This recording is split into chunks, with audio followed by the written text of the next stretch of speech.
because it has a very low default rate, banks love us, especially in times of turmoil, like this most recent pandemic. During the pandemic, 1,700 CMBS loans were made in the first 3 quarters of the pandemic to self-storage investors. Only 3 of those loans were more than 30 days delinquent.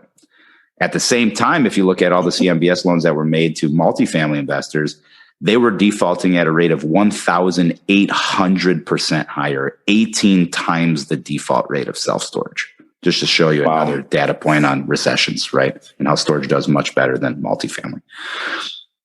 So during that time, when banks are fearful and don't know where to place their capital, and they have properties defaulting, like we saw in the office space, medical,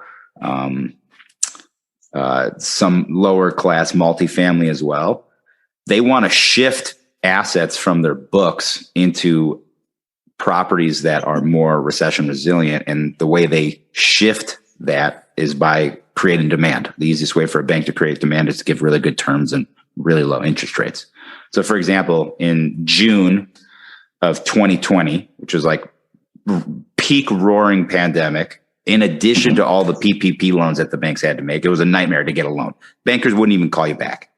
But during that time, I was getting some of the best loans I've ever had on the self-storage space.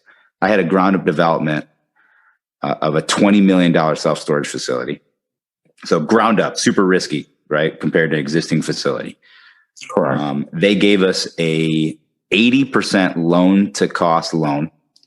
We got 3 years interest only, and it was at 4% interest. And then after the 3 years, it converted into another 3-year balloon on a 25-year AM.